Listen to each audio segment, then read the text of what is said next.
Welcome to our program, General Newton. Daniel, always good to be with you, and I'm delighted to be back.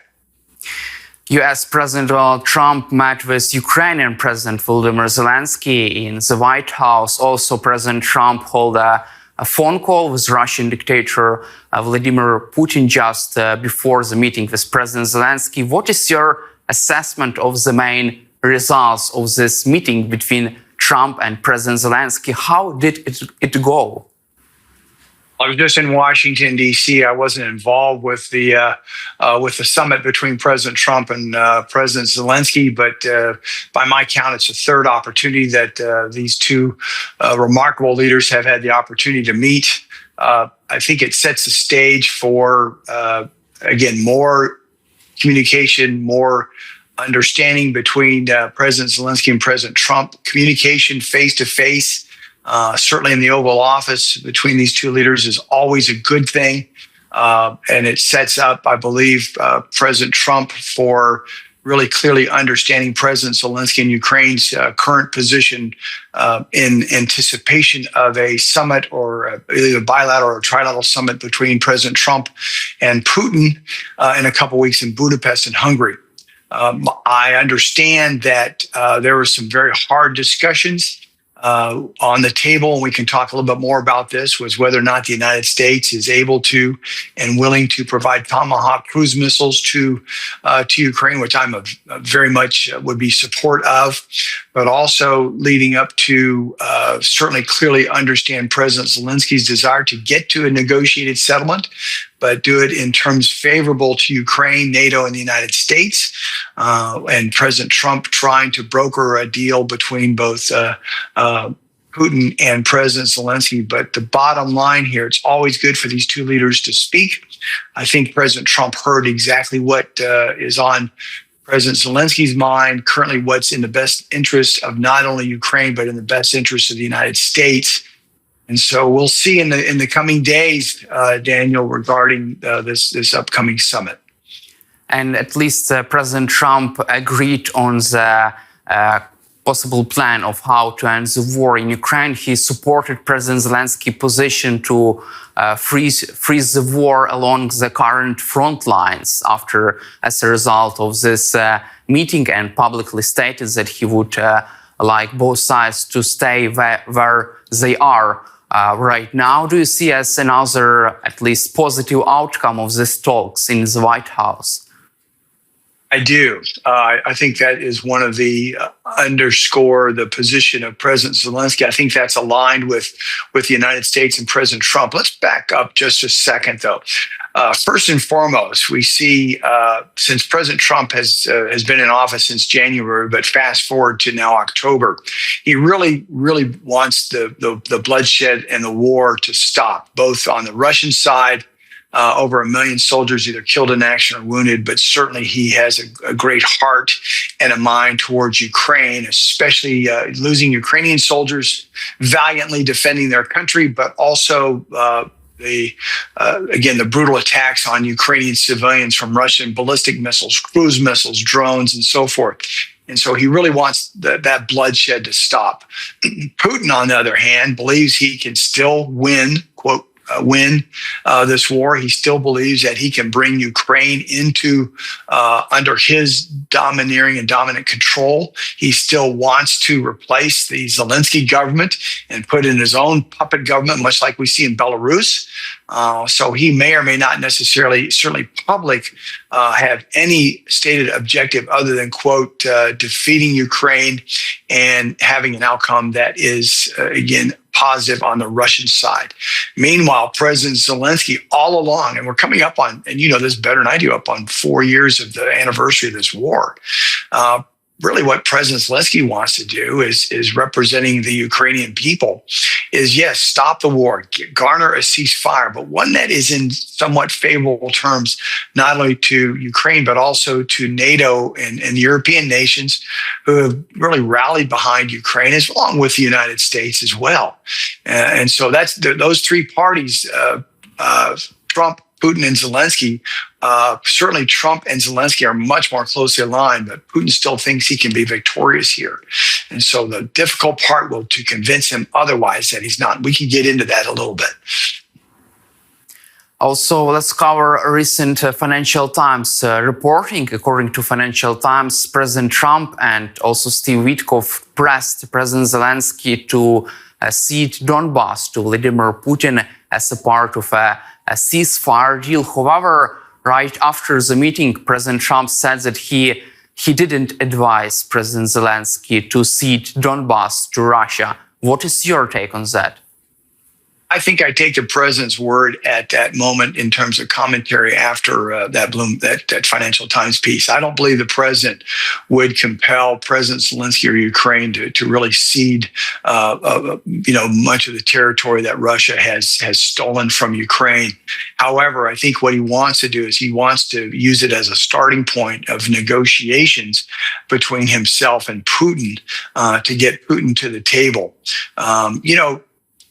I believe that, again, Putin he's the tyrant here. He's the enemy. He's the adversary.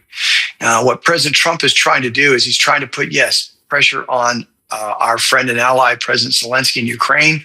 All the while, he's also trying to put pressure on Putin just to get him to the negotiating table.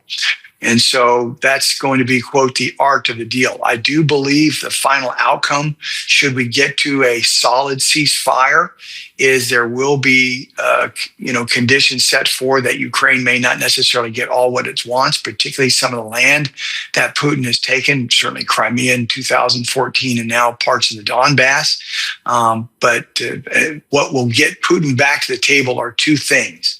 Number one is continue to provide Ukraine with not only defensive weapons and capabilities, but offensive weapon capabilities, such as additional F-16s, but also Tomahawk cruise missiles and other capabilities to take the battle deeply into Russia as a threat, but also as an opportunity to do so. The other aspect of this is that I believe from a diplomatic standpoint, certainly from an economic and financial standpoint, that added sanctions are going to be needed to levy against Russia. The Russian economy now is, I believe, not as doing well as it was a year or two ago. It's now clearly based on oil production and oil export to principally China, India, and Brazil, and so forth. And I would advise the president to allow for, and now from the U.S. standpoint, there is a strong support for a bill in the United States Senate led by Senate Majority Leader John Thune that would levy significant sanctions on Russia, additional sanctions on Russia, as well as secondary sanctions on Russia's key oil trading partners, as I mentioned, specifically China, India, Brazil, and others. And so those two leverages, I believe those are tools, both militarily and financially, economically, and diplomatically, that the president has that he ought to use and not be timid with these as he perhaps enters into what would be another summit with Putin here in a couple weeks. Let's also covers the matter of Tomahawks. According to Wall Street Journal reporting, President Trump told President Zelensky and advised him not to expect Tomahawk deliveries in the nearest future. President Zelensky didn't get Tomahawks missiles as a result of this meeting. Do you feel that President Trump is trying to delay the possible supply of Tomahawk missiles just to put more leverage, to have more leverage over Vladimir Putin ahead of this summit in Budapest, or maybe just try to use this as a tool of possible political blackmail over Putin, just to say him if you don't settle this war, then we will provide Tomahawk missiles. I'm going to take both of your commentary and from your questions. I'll take both points. And really, I think what President Trump is saying and what I'm hearing is not now. We certainly have the capability and we have a desire to provide Tomahawk cruise missiles to President Zelensky at some point in Ukraine. But what came out of the meeting last Friday with President Zelensky, what I heard was not no, ever, but I heard not now. And I think we'll use that as leverage against President Putin in the upcoming bilateral summit. However, this is the war is ever expanding, but ever evolving, but it's still a defensive battle. It's an active defense, both in Donbass and the southern part of Ukraine, where it's a stalemate. It's a war of attrition. Russian forces can gain ground almost inch by inch, but they're not necessarily. There's no success. Daniel, and you know this better than I do. It's taken Russia over a year to take some of the territory in the southern part of Ukraine in their offensive operations, and they haven't even been able to succeed in doing that. What does that say in terms of commentary on the effectiveness of the Russian military, both of the warfighting capability of their soldiers, their command and control, their senior leadership on the battlefield? They've had some successes, certainly. But we're talking about what we thought of may have been a superpower military. They're not. And so that has to also be in the calculus of President Trump when he engages with Putin. They're not doing very well on the battlefield.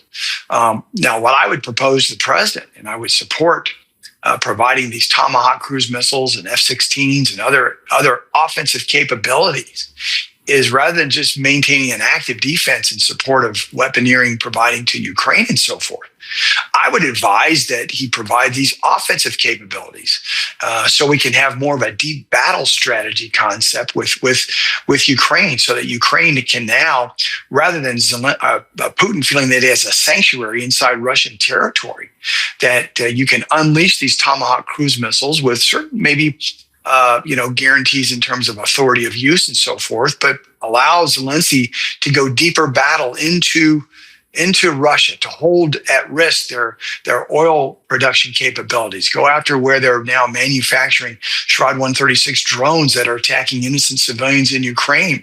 They're using thousands of now North Korean workers to actually build those drones, hold those targets at risk. Also hold targets at risk the key military supply lines for Russia, providing, parts and soldiers and other logistics in support of the front lines. That's where you're going to really create leverage militarily on the battlefield to allow President Zelensky in Ukraine to go deeper battle-wise into Russia so that they do not have a sanctuary. That's what I advise the president. Maybe not necessarily turn that on, tomorrow, but use that as a near-term objective now that we have the ability to provide these capabilities to Ukraine. Ukraine has demonstrated a tremendous capability, not only defending Ukrainian territory, but now offensively going into Russian territory. You also mentioned about this deep strike campaign on Russia. According to another reporting by Financial Times, US has been helping Ukraine to conduct this drone attack on Russia's oil refineries, and US was deeply involved in the mission planning, providing help with altitude profiles of these targets and another important help just to allow Ukraine to evade and avoid Russia's air defense assets during their missions against Russia's oil and energy targets. Do you expect such cooperation to continue? I do, and another aspect of this is not only the targeteering aspect of this, but also the intelligence, sharing tactical intelligence and battlefield intelligence, looking at battlefield damage assessment and going back so that Ukraine doesn't waste any of its resources in going after key positions, either on the front lines or in a deeper battle aspect of this. It's one thing to provide the kinetic capabilities, as we've talked about. That's essential, the Tomahawks and so forth, ATACMs and HIMARS and along those capabilities. But it's also being backed up by the United States with exquisite intelligence. We do this better than anybody in the world. Share our intelligence with Ukraine so that they can be more effective and more pinpoint accurate in terms of going after key essential targets and hold those targets at risk, Daniel. That's another aspect of if Putin sees that he cannot literally physically win on the battlefield, and that the fact that even Russia itself is no longer a sanctuary, and that can be threatened by attack by Ukraine. I think that's absolutely important to try to change the calculus of Putin. Once he understands that he can't win physically, cannot win this battle or this war, and then you leverage the economic sanctions and other aspects of the financial piece of this, as we mentioned earlier. And then the third part that's very important is that there is no daylight between the United States. There's no daylight between the United States, Ukraine, and NATO and European leaders. There's no daylight between NATO, European Union, and Ukraine. They still stand shoulder to shoulder. Look, even after almost 4 years, and that Putin will understand that he faces a formidable foe, not just in Ukraine, also in Europe and NATO. Another point I want to get to, we can have more discussion about this, is I don't believe this whole aspect of Putin invading Ukraine is just about Ukraine. I believe he has sights on other parts of Europe. We can talk about that in terms of aircraft incursions, drone incursions, and so forth. So that's very important. That has to also remind the president, this is not just about our support to Ukraine, but this is about our support to NATO. And we face we face a belligerent foe in Russia. It's Ukraine today, but what nation tomorrow will be in harm's way? It is also interesting that Vladimir Putin was trying to persuade President Trump during their phone call that Russia was winning this war and was conducting not a full-scale war against Ukraine, but so-called special military operation. Putin tried to convince Trump that he could destroy Ukraine, even though he hasn't been able to destroy Ukraine since the beginning of this full-scale war. What is your assessment of this, and was he successful of talking out Trump, of providing tomahawks to Ukraine? I don't believe so. I think there's two audiences that President Putin was trying to make a case for. First, with President Trump and the American people, it's an information operation campaign, even through one telephone call, that he is so brazen, and really the facts do not support this, that he's winning. He's not. And so that is part of that information operation campaign, that he's trying to convince President Trump that Putin is in a position of strength militarily. He's not. He's actually losing. The other aspect of this is to shore up, in terms of within the Russian people, as well as those who are supporting Putin, the oligarchs and others, that he indeed is winning. It's a false narrative. He's lying, but he's also conducting an information operation campaign, trying to convince, Trump as well as the Russian people otherwise. We all know the facts here. And the facts are is that Russia is losing on the battlefield. Certainly they're not winning. I'll give you that. And that their effectiveness over the long haul is going to diminish even more so. That's why it's so important to provide offensive weapons capability to Ukraine, to President Zelensky, give them the authorization to use these weapons to put Putin militarily even more back on his heels than we see in 2025 into 2026. That's important. Now, back to what he's also trying to do, because he's losing on the battlefield, let me put it this way, he's not winning. He's also conducting operations in terms of incursions of drones and aircraft into places like Poland and Denmark and other places, where he's trying to evaluate NATO resolve, as well as individual nations, their ability to either detect and deter, and if in many cases, perhaps in the future, to defeat these threats that are coming from the air in terms of drones and aircraft. It's a probe by Putin.